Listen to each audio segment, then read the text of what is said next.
Hello everyone and welcome back to my channel. I know it's been a little while, but in today's video I thought I would do a review of the Himi Gouache set that I've been wanting to get for a while, but I've just never got round to it.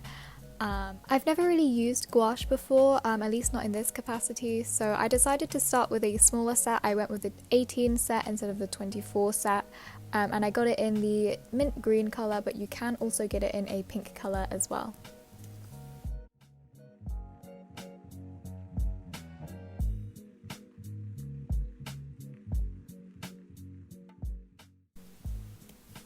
The reason I wanted to get these ones over, say, gouache that comes in a tube was because they seemed a bit more beginner friendly, and as a primarily watercolour artist I feel like these will be more in my comfort zone, just make it a bit easier for me to use them as a beginner. I will be doing a demo at the end, I'll just do a little speed paint for my first time using gouache properly. But I think just having all the colours laid out in front of you just really does inspire you to paint more, because you don't have to keep on getting them out of a tube. You can just see the colours you want and it will inspire a painting. At least that's what it did for me. So the actual set itself comes with this palette, and it has like a lid that you could remove, which you could also use as another palette as well. And of course it comes with the 18 or 24 jelly cups. I wanted to take them out and rearrange them in the style of my watercolour palette, again just to make it a bit more comfortable for me and with what I'm familiar with, so I would just have the colours in the same sort of formation as that. And also so I could see what colours were actually there, because they're all packaged up individually and when you first open it you can't actually see what colours there are. There is a little guide on the bottom, but it's not the most clear, and also you just kind of want to see the colours for yourself. Actually opening the little jelly cups was so much fun. I didn't realise it would be that much fun, honestly. It does take a little bit of strength to open them, and some of them just wouldn't open, as you could see, so I left the squares for last just because I didn't want to take up any more camera battery. But I use my hands. I feel like you could probably use tweezers or scissors to open them up, but yeah, it does take a little bit of strength if you are just using your hands. One thing I will say right off the bat was that there's a lot of paint that's left on the lid. I didn't know what to do with that, so I did just kind of keep it instead of throwing it away. I thought I could use that for swatches, and I actually ended up using this quite a lot in my demo painting, which you're going to see. So yeah, I would recommend not throwing away the lids because there will be a lot of paint on them. Obviously that's unavoidable in shipping and like me turning them upside down. But yeah, just keep in mind that there might be some paint on the lid and don't waste it. Keep it and you can use it because it is gouache and it's not like acrylic paint. It can be reactivated with water even if the paint on the lid dries.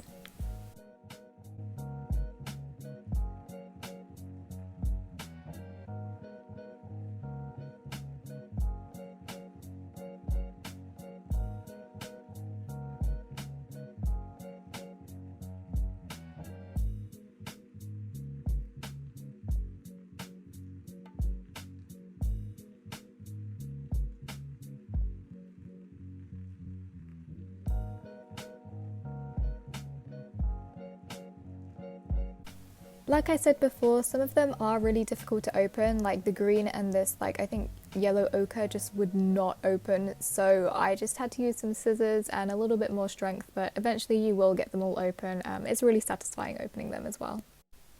And also I didn't want the whites to get, any other paint in them.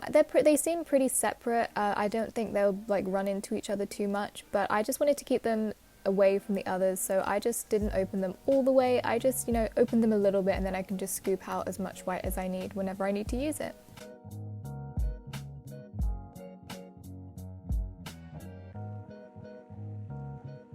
So to actually swatch these colours, I used a spare bit of 250 GSM watercolour paper and a watercolour brush. I decided to use a watercolour brush that was a little bit on the sturdier side just because it is a thicker paint, but I think any sort of watercolour brush will work with gouache.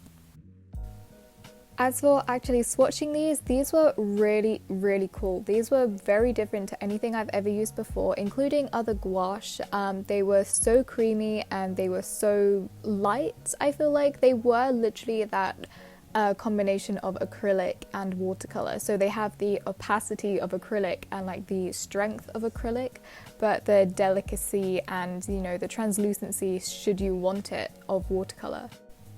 Something else I really liked was that they dry really quickly, which is a personal plus for me because I'm really impatient, and I also really like the finish of them. They don't crack and they have such a smooth matte effect. Something else I found really interesting, which is really different to watercolor, the medium I'm most comfortable with, is that they dry much brighter than when they are placed on the paper, than when they're wet. And that's something I've never heard of, because usually with watercolor you have to layer and layer to get the right saturation just to get it as bright as you want, which I really don't like doing, but it's something you have to do to get bright paintings in watercolor. But with gouache, you don't need to do that. If anything, it's going to dry a bit too bright or too saturated. So that was something I was really interested to play with in my demo. Speaking of which, I really wanted to paint Sylvie from the Loki series. I absolutely adored that series. I just watched the finale and it was incredible. I might rewatch them all again, honestly. I feel like in the beginning of this painting I was using the gouache much like watercolor, and I think that's okay just to build like an underpainting. But I think I really didn't use it as actual gouache, like using the opacity until the very end, and I feel like I kind of missed out doing that. I could have got some really cool effects, you know, that's different from just watercolor, but I really enjoyed doing it. This painting was definitely the prime example of trust the process. In the middle of this painting I just thought this looks absolutely terrible, I'm just gonna give up, but you know, I kept on going with it and I kept on, you know, adding those highlights, using the opacity of the gouache to my advantage, which is something I can't usually do with watercolor, and you know what, I managed to pull it off. I really enjoyed painting this. I had no real plan for this painting. I was just, you know, apart from the underpainting, I just completely went all over the place. I didn't, you know, layer it strategically. I never really do that with my paintings anyway, but I feel like with the gouache, like, you really kind of need to, but I didn't, and it still turned out okay. One thing I did find about this gouache that was a little bit annoying was that they were really hard to mix and keep bright. For example, I needed to mix like a bright pinky orange for her face, but I just could not mix it for the life of me. If I added yellow, it would be too yellowy. If I added orange, it would be too orangey. I feel like the pigments could never really balance out. That might just be me being, you know, unfamiliar with the palette, and I need to, you know, get to know it more, which is definitely fair enough, and I will do that. But right off the bat, I find that some of the colours really do not mix well, especially the bright colours. The dark colours really mix well, the bright colours, they tend to just go a bit muddy, and I'm not sure if that's just the nature of them. So yeah, I did find that quite annoying at times, especially because I needed quite a bright specific colour and I just couldn't get it no matter what I did with the different colours. Usually I would use yellow to brighten stuff up, but that just made it muddy. So I think I just need to get to know the pigments a bit more, or just use more colours straight from the pan, which there is a wide enough selection where you can do that, but I just personally don't like doing that. But I feel like using gouache, it's something I could get used to. But despite all of that, my painting seemed to come together really well. I managed to get the bright tones, I just had to use it straight from the palette, and adding all of the highlights with the opaque white gouache was just so satisfying and something you can't really do with watercolour. I made her hair too dark, but I managed to balance everything out with some yellows and some whites. And because they're opaque, I could just paint straight on top of the dark. So yeah, I think I really did manage to pull this off, and I'm honestly surprised at how well this turned out. I am really happy with it. I did not expect this painting to come to anything at all. With that being said, I still have a lot to learn, but however, this gouache set is really great. Honestly, I think this is perfect for beginners. Anyone who is also experienced with gouache, I think, could use it as well. But as a beginner with gouache myself, I would definitely recommend it to other beginners. It may take a little bit to get used to, but that is the fun of it, the experimentation, all of that kind of stuff. The set is so easy to use and it's so inspiring, and it really does inspire creativity because you have all of these beautiful bright colours there in front of you. They're not locked away in a tube, they're there and they are ready to be used at a moment's notice. Obviously I'm not sure how this would work in the long term because obviously I've only had it for a few days at this point, so I think I have seen other people where they just spray it with water and just leave it for a little bit and then they are as good as new. So easy to use, they're so creamy, they're such an interesting consistency.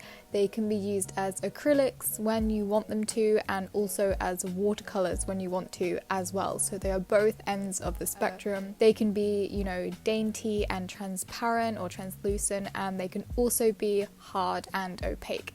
And you can use it all within one painting and you don't have to worry about, you know, preserving those highlights because you can just, you know, add them onto your painting with the gouache that's already there.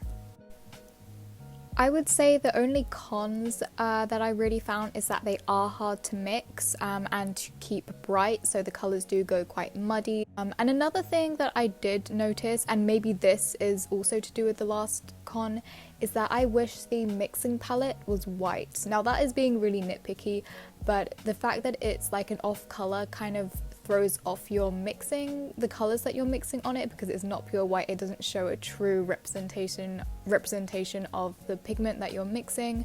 Another con is that they're very heavy, especially for a set that is designed to be taken, you know, to and from school.